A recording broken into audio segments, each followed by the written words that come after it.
Bonjour mes frères et sœurs, nous sommes ici à l'association YAD et nous sommes accueillis par Papy Poto et Mamie Poto qui ont reçu la vision de cette association et voilà, nous avons à cœur de partager ce temps avec eux pour qu'ils nous expliquent un peu tout ce qui se passe autour de l'association YAD.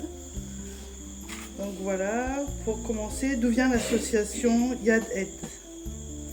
Shalom, shalom à tous. Donc l'association YAD, c'est un appel du Seigneur. La parole dit d'aider son prochain.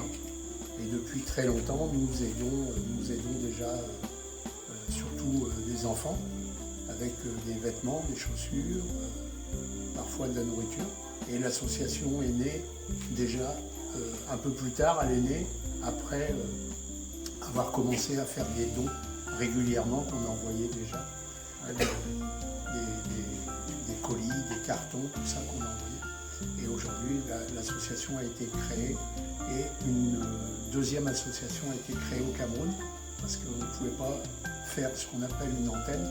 Donc on a créé une association avec le même nom, d'où le nom de YAD Aide ici au Cameroun, avec des frères et sœurs aussi qui nous ont aidés pour cela. Quelles sont les actions de YAD Aide? Les actions sont multiples. Donc déjà l'aide qu'on envoie.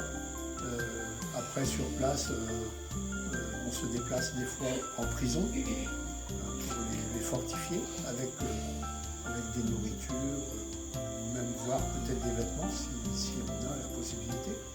Les enfants de la rue. Les enfants démunis, des fois on fait une journée complète pour les enfants. Les orphelins qu'on faisait sur Youpé où on était au préalable, sur Youpé, les enfants, les fournitures scolaires aussi qu'on apportait pour donner aux enfants démunis des fournitures scolaires. Et les personnes dans la rue aussi, les enfants de la rue leur donnaient des fois des nourritures, des boîtes on prépare et on va leur donner. Les hôpitaux aussi. On est appelé aussi à aller dans les hôpitaux, notamment la léproserie. Donc ça fait déjà 2 ou 3 fois qu'on était là-bas dans cet hôpital. Amen, amen, amen. Parlons des prisons. Comment avez-vous eu à cœur d'œuvrer en prison? Mamie Poto, peut-être? Comme le Seigneur dit, j'ai été en prison, m'a pas visité. Bon, on a trouvé que aller, on est libre, nous sommes libres, mais avons-nous passé ceux qui sont enfermés? On a dit, c'est pas seulement s'arrêter en route ou bien inviter les gens ici au site de YAD.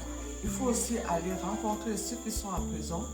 Bon, c'est le frère Joseph, il n'est pas là, il est vraiment bien placé. C'est pour ça qu'on a fait une demande en prison et on nous a accordé. On a déjà été chez les mineurs, on a été chez les femmes, on a été chez les personnes âgées. Donc on les apporte d'abord Yeshua, la parole. Parce qu'on apporte la parole, on leur donne la parole. Que le Seigneur Jésus les aime. Le Seigneur les aime et on les apporte aussi dans les besoins, dans la nourriture. Il y a la nourriture, il y a le savon. Comme la dernière fois, on a été là, on a amené l'eau de Javel, le savon, les bien-aimés aussi tenus aussi là-bas en Europe, le riz et la lecture. La parole. Alors. Donc j'avais, la dernière veillée, j'avais pris les livres là-bas. La nuit d'action de grâce, la dernière nuit d'action de grâce, il y a une sœur qui reproduit et puis l'apôtre aussi, j'avais pris quelques de ces livres. Donc j'ai amené aussi là-bas en prison. Et ce qui m'a un peu choqué, donc moi je voulais vraiment donner une parole. Il n'y avait même pas assez. Ils commençaient déjà à se discuter. C'est là où le responsable dit que non. Donc si toi tu lis, c'est séparer le péché, donc ils vont savoir comment partager. Voilà la vision. Et on arrive aussi souvent à payer la caution, surtout des mineurs. La caution des mineurs, parce qu'il y a des enfants Ça les joue un enfants peu. qui sont là-bas, qu'il faut au moins 30 000 ou 20 000 ou 10 000 la caution, ils sont encore là-bas, qui ont déjà payé les peines, mais qui n'arrivent pas à payer la caution. Donc, il y a la dernière fois, on a libéré, le Seigneur a permis, avec les bien-aimés, on a cotisé, on a pu libérer 7. C'est énorme. 7, c'est ça, non, ma soeur? 7, on a libéré 7.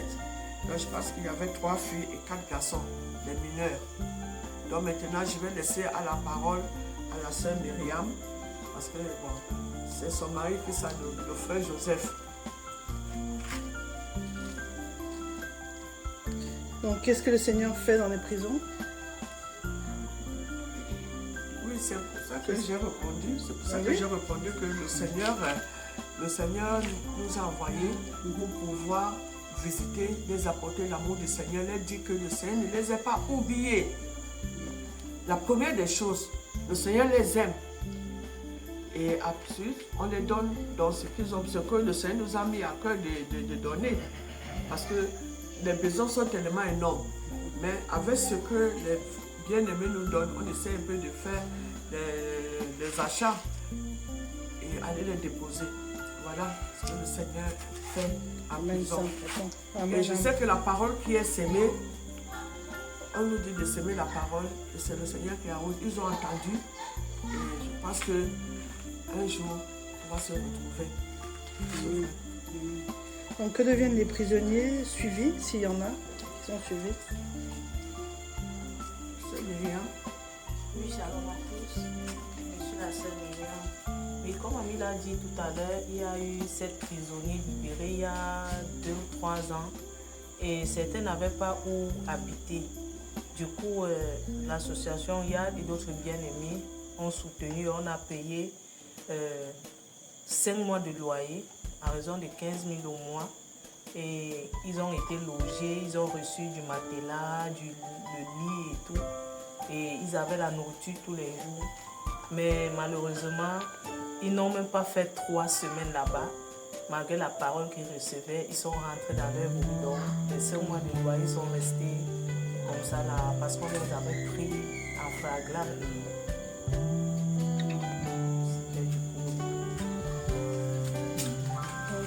Donc, quels sont vos besoins et comment vous soutenez? Les besoins sont énormes, mais on ne peut pas vraiment être partout. C'est pour ça qu'on prie toujours que le Seigneur nous oriente. Parce que nous l'avons vécu, nous tous nous le vivons.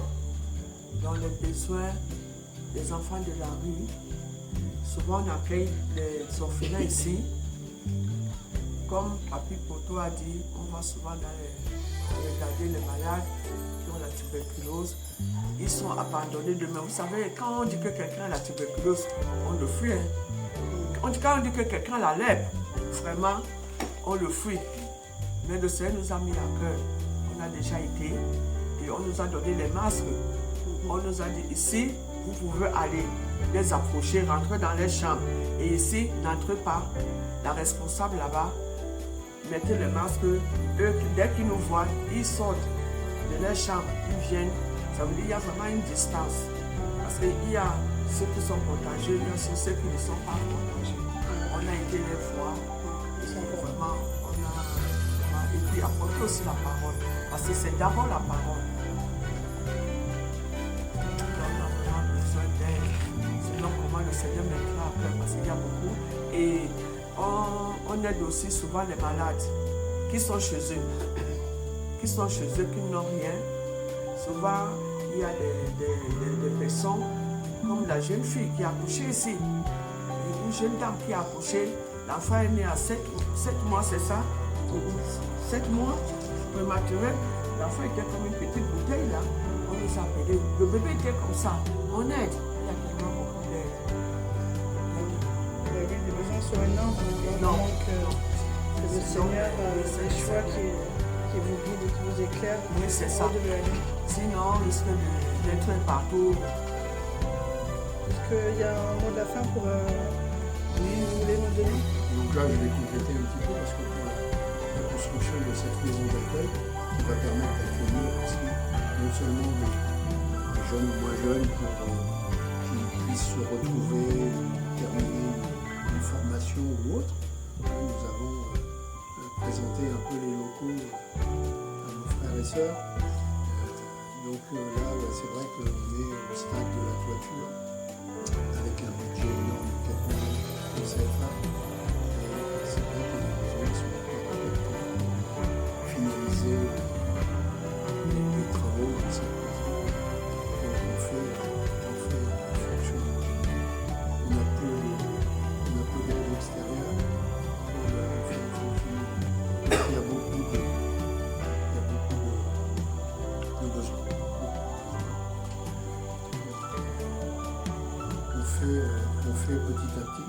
On a commencé en 2021, janvier 2021. Donc vous avez vu aujourd'hui au stade où ça en est, c'est fait correctement. Donc c'est vrai qu'on est content d'être déjà arrivé à ce niveau, au niveau de la construction. Donc il y a un compte bancaire pour recevoir les dons. Donc il y a tout ça sur le site Yad Aid, avec soit en PayPal, soit il y a le RIB qui est dessus, ou avec nos adresses personnelles en France. Donc il y a la possibilité, en fonction de ce que le Seigneur donnera aux bien-aimés. Amen. Mamie Poto. Je voulais ajouter que cette bâtisse n'appartient pas à Papi Poto ni à Mamie Poto. Ça nous appartient à nous tous parce que c'est la maison du Père. Quand vous avez visité là, il y a 2 niveaux. Il y a 3 appartements qui peuvent accueillir les bien-aimés quand ils viennent en mission. Ça serait beau que nous demeurons. Il y a 2 dortoirs qui peuvent prendre 14 lits, 14 lits. On a compté tout à l'heure, ça fait combien? 28. C'est ça, non? C'est ça. Nous tous ensemble ici pour louer le Seigneur, pour l'élever et aller. Donc c'est notre maison à nous tous ici là. C'est une belle J'ai maison dit famille d'accueil. d'église, c'est notre maison, nous tous ici là. Ce n'est pas l'œuvre d'une seule personne. En tout cas, on est très encouragés par ce témoignage, par tout ce qui se passe avec Yad Aid, dans tous les dans de nombreux domaines. Et on bénit vraiment le Seigneur pour ce que Yad fait pour ses enfants au Cameroun, à Douala. Et vraiment, on compte sur vous pour les accompagner dans la prière. Ils ont besoin beaucoup de prières pour accompagner. On a besoin aussi, il y a les dons sont toujours les bienvenus. Il y a le compte PayPal comme on a parlé tout à l'heure. Mais vraiment, voilà, que le Seigneur les bénisse. Et bénisse vraiment toute l'Église qui est là et qui travaille pour soutenir ceux qui souffrent. Donc, merci Seigneur, Yoshua, pour tout ce que tu fais au Cameroun. Sois béni, Papa. Amen. Merci, Seigneur.